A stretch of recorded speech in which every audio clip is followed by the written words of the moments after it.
Hey there, signs of Aquarius. This is Kim here with your messages for your next 3 days. Things that you're meant to hear from your spirit team, your spirit guides, and your angels. I open up to them, and these messages are always for your highest good.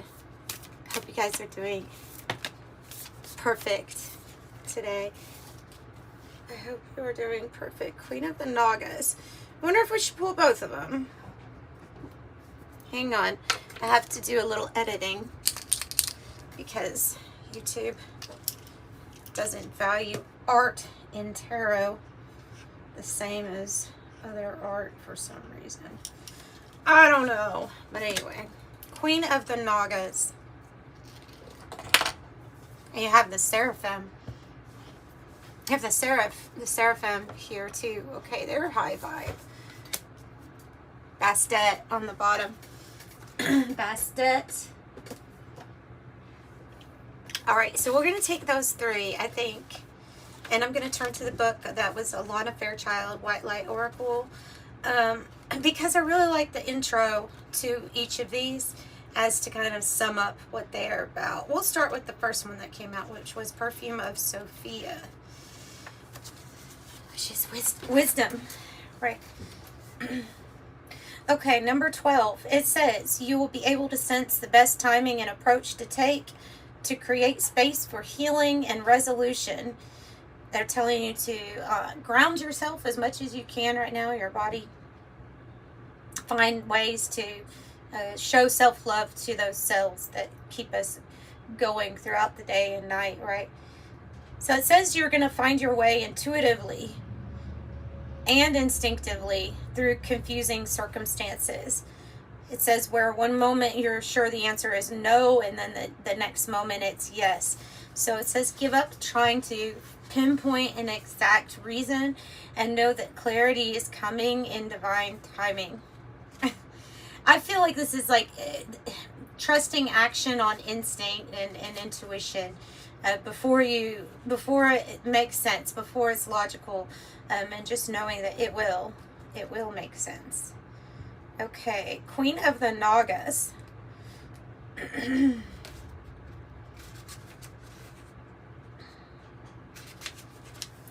Queen of the Nagas says, a sacred task exists for you to fulfill. It is to be found through the connection of your heart. Okay, so be open to most authentic teachings, the ones that like resonate true for you, the ones that empower you with progress and embracing personal freedom. And again, cleansing your body, mind, and soul. It says powerful, subtle energies are helping ensure your success. Believe many positive synchronicities and unexpected allies will rally to support you. And that in its own statement is letting you know that that's part of that clarity that we don't necessarily know how things are going to evolve. But when Spirit sends little earth angels or soul tribe people to you, then you figure out more and more along the way. And Seraph, a beautiful card, beautiful energy, high vibe, high frequencies, vibration, connection to music. Okay, 21, Seraph of 963 Hertz says, practice connecting to joy that is always deep within you. Pay attention to what brings you delight.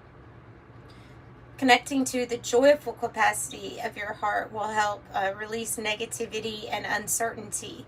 Let your heart relax. Allow the spiritual grace that wishes to reorder your life to manifest its miraculous magic. Yes, these are extremely high vibrational beings, and the frequency of 963 Hertz is spiritual. It represents spiritual infusion of light and wisdom. This is about awakening to new depths of love. Love within yourself, love for others, love for everything. Is opening you up to that. So now I'm going to pull from this Heavenly Bodies astrology deck. And we'll see what other messages they want to give us with this.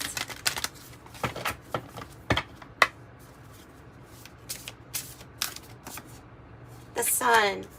Beautiful. Here comes the sun. It says self-express and embody truth. The sun. Self-express and embody truth. Leadership, pioneering. Whoa, and Jupiter.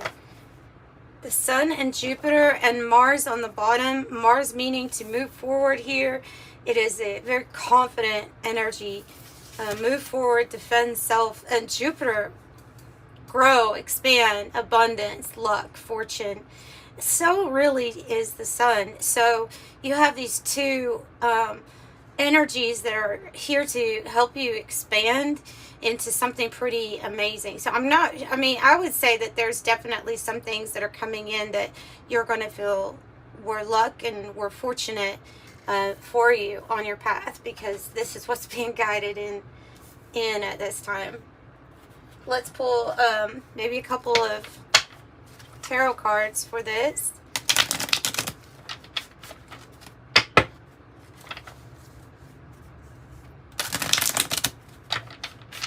Grow and expand, moving forward, and expressing your self-truth, being a light.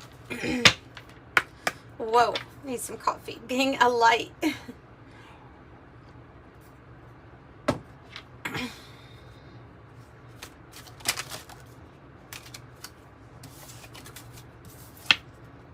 Seven of Pentacles. Let's take them upright. The Fool. Ooh. So there's a new thing to invest in here. I'm getting with that. There's a new thing to invest in. It will reap rewards. It will pay off. There's a big choice coming up that has to do with, this is going to be this choice or decision. They're telling you to be careful with it because it's going to have the long-term consequence effect. The Fool. It is about a new beginning. A new beginning and a new part of your journey. Synchronicities might be opening up for you, telling you that something is about to move forward. Wow, 10 of Swords. Woo. Yeah, that might be what it is. Okay, because the 10 of Swords can represent an ending, not particularly the nicest ending that we've had to go through.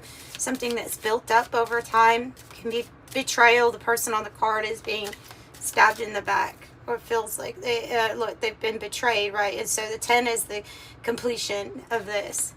So that might be the sign if something is closing out, as to why it's closing out, because of this new thing that's opening up. And we have the Star, which is you. Which is you. So the Star is a wish fulfilled, hope being renewed. something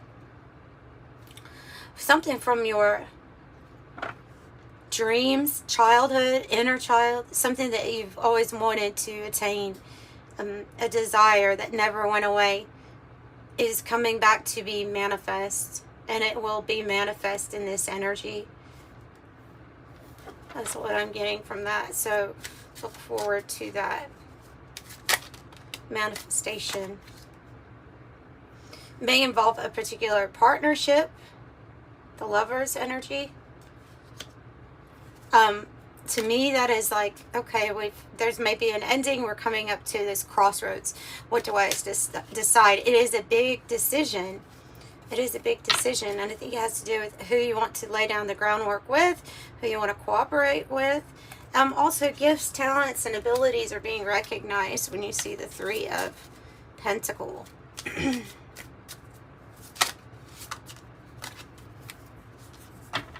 Nine of Swords. But I'm going to read it like it came out. So I'm going to read it as to focusing on a solution here, especially when it comes to the mind, and really taking control over what we choose to accept to be true. That our thoughts can be many, right? Many thoughts all the time. But we are the ones that have discernment, and we're the ones that can gently look at them and watch them pass by, or we can give water to those like seeds, and they will grow. So look at it like that. I feel like you focused on a solution instead of focusing on all of, because all of us can find ways, I feel like, of saying, okay, well, this is limiting me and I have nothing to do about it, or I'm feeling helpless in a situation or hopeless. And this is like the person that says, okay, I'm going to see the light that shines through the cracks. You know, there's a really beautiful quote. It's a beautiful quote. I think it's Rumi. I don't know. And I don't even know the whole quote, but I'm going to talk about it. Anyways, and it talks about how the wounds on your body it is the place that the light gets in. It is the place that the light gets in through the wounds of the body. So the things that you've gone through weren't in vain. And each time you got hurt, you opened yourself up a little bit more and strengthening your connection to the divine and to healing energy. Is where the light gets in. Okay, it's where the light gets in. Is what it said, yeah.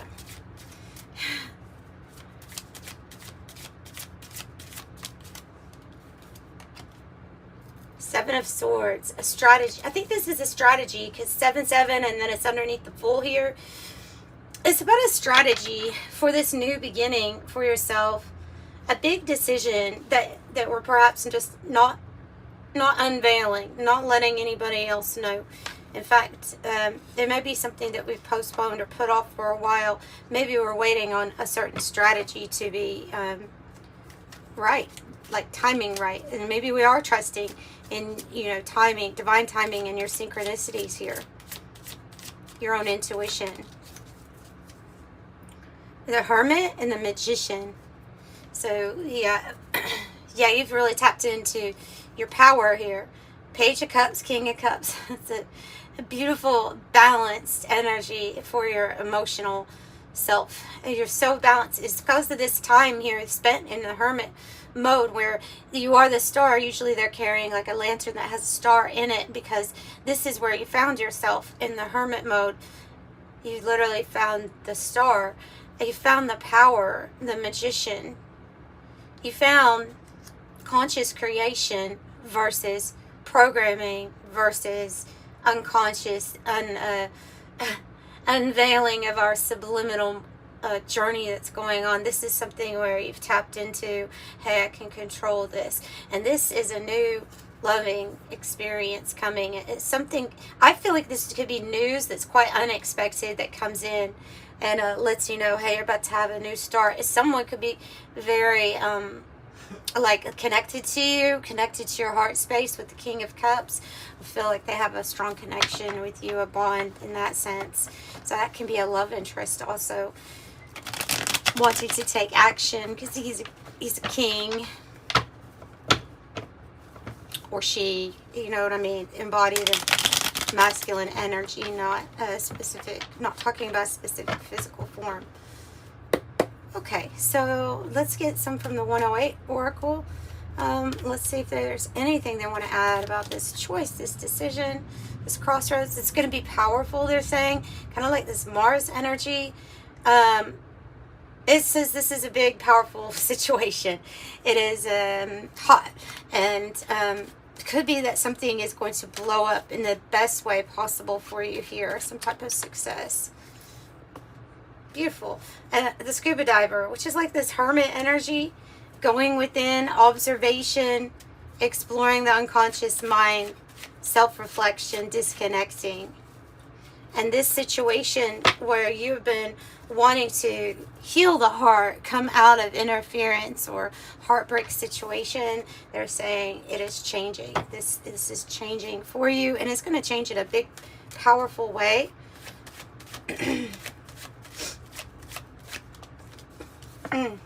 In a loving way. Anamkara. Yeah, Anamkara. Unconditional love, romance, soulmates, uncommon bond, devoted, tender, always. Affection, unchanging, appreciation, infinite love, Anamkara. Beautiful. And it's up to you. Here's that strategy, and they're saying to keep keep focused on that, whatever this strategy represents to you, because with that 7 and the 13, I think it probably does have to do with strategy that involves an ending of some sort. But they're wanting you to have this confidence here that with your focus you will, and especially being focused on the best, like this card says, 12-12, being focused on your best possible future or outcome is going to keep you like on track, right? And it does say that your angels are behind you, helping you turn your dreams into reality. So this is that's about your focus. I am focused.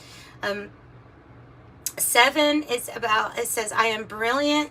This card is in specific, talking about your mind, how it thinks, your strategy, how you have information that you gather from not just books, but what you're intuitively, spiritually, what you've been gifted to see. So your discernment and your urge to figure out what are these mysteries on each plane. What is helping me create? What have I possibly, reflecting back on the things that we've manifested while we're in an unconscious creation mode, right? So understanding that, and then it's going to evolve. It's going to change the outcome from that point on. I am brilliant. And 13 says I am confident, which I say ending because it's the death card is 13.